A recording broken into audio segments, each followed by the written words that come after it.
Hello, and welcome to Learn English with Mary and Sam. I'm Mary. And I'm Sam. Thanks for joining us. Today, we're focusing on a skill that's useful in almost every situation, mastering small talk and starting conversations with confidence. Small talk can feel awkward, especially if you're not sure what to say or worry about making mistakes. But it's an important way to connect with others, build relationships, and feel more comfortable in English-speaking environments. Whether you're at work, at a party, or waiting in line, small talk helps break the ice and make social situations easier. In this episode, we'll share practical tips, useful phrases, and real-life examples to help you start conversations and keep them going. Small talk is more than just chatting about the weather. It's a way to show friendliness, build trust, and open the door to deeper conversations. In English-speaking cultures, it's common to start with small talk before moving on to more serious topics. Even if you're shy or nervous, learning a few simple strategies can make small talk much easier. Remember, no one expects your English to be perfect. The goal is to connect and communicate, not to impress with perfect grammar. Mary, the first step in any conversation is a greeting. A friendly hello, hi, or good morning is always a good start. In more formal settings, you might use a title and last name, like good afternoon, Mr. Brown. In most everyday situations, first names are fine. You can also add a polite question, such as, "How are you? How's your day going? Nice to meet you." If you want to introduce yourself, say, "Hi, I'm Mary. What's your name?" This helps break the ice and makes the other person feel more comfortable. After the greeting, look for a topic to talk about. The best topics for small talk are things you have in common or that are easy for anyone to discuss. Some safe topics include the weather. It's really sunny today, isn't it? The event or place. This is a great conference. Have you been here before? Hobbies or interests. Do you enjoy reading? Food and drink. Have you tried the coffee here? Avoid sensitive topics like politics, religion, money, or personal issues, especially with people you don't know well. Keep it light and easy. Sometimes it helps to have a few conversation starters ready. Here are some examples. Are you from around here? Did you see the news today? What brings you here today? How was your weekend? Have you tried the food here? You can also comment on your surroundings, like, "The music is nice, isn't it?" Or give a compliment such as, "I like your bag. Where did you get it?" Compliments are a great way to make someone smile and start a friendly conversation. One of the best ways to keep a conversation going is to ask open-ended questions, questions that need more than a yes or no answer. For example, what do you like to do in your free time? How did you get into your job? What was the highlight of your day? Open-ended questions invite the other person to share more about themselves and make the conversation flow naturally. If you ask, "Did you enjoy the movie?" you might get a short answer. But if you ask, "What did you think of the movie?" you'll get a longer, more interesting response. Small talk isn't just about talking, it's also about listening. Show you're interested by making eye contact, nodding, and responding to what the other person says.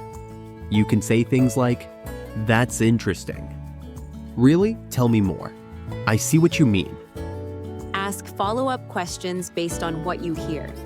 If someone says, "I went hiking last weekend," you can ask, "Where did you go?" Or, "Do you hike often?" This shows you're paying attention and want to learn more. To keep the conversation moving, share something about yourself or ask another question. For example, "I love hiking too. Last year, I climbed Mount Snowdon."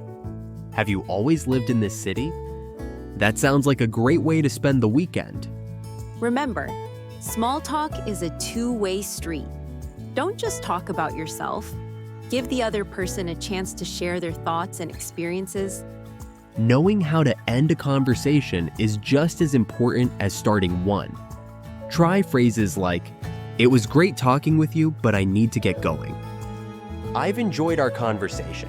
Let's catch up again soon." "I hope you have a wonderful day." Ending on a positive note leaves a good impression and makes it easier to talk again in the future. "Hi, is this seat taken?" "No, go ahead." "Thanks. It's really busy here today. Do you come here often?" "Yes, I like the atmosphere. The coffee is great too." "I agree. Have you tried their pastries?" "Not yet, but they look delicious." "Do you have a favorite?" "The chocolate croissant is amazing." "Good morning, Mary. How was your weekend?" "Hi, Sam. It was nice, thanks. I went hiking with some friends. How about you?"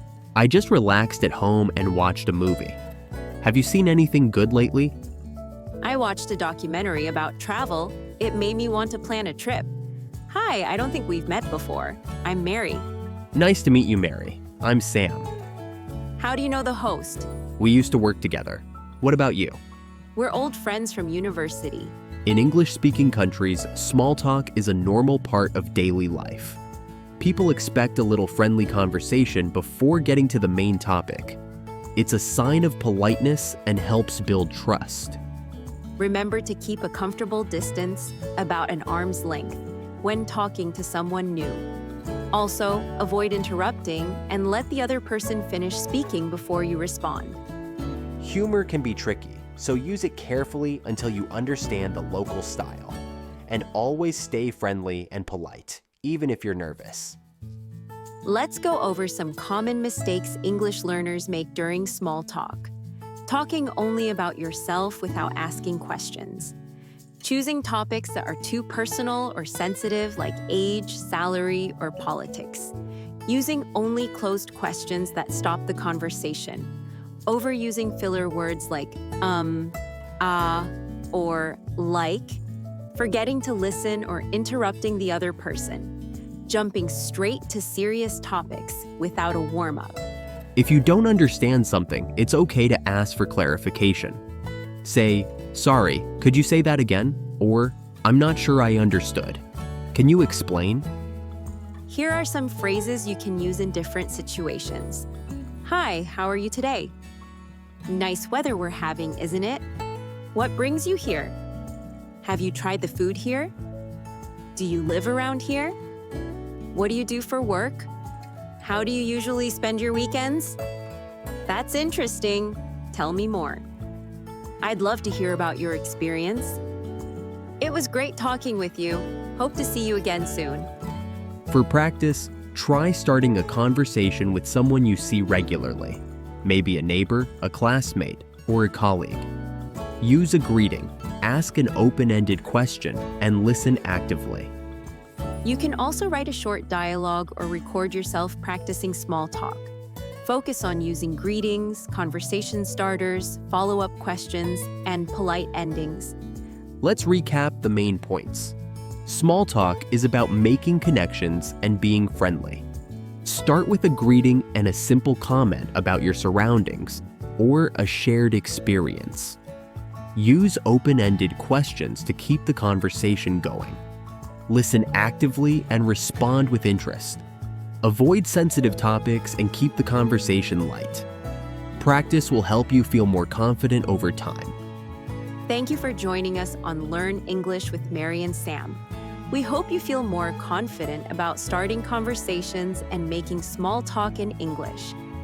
If you enjoyed this episode, please subscribe to our channel and like the video. Your support helps us reach more learners around the world. We'd love to hear your stories. Share your favorite small talk topics or a successful conversation you had in the comments. Stay tuned for our next episode, where we'll explore another practical topic to help you on your English learning journey. Until next time, keep practicing, stay curious, and enjoy your conversations.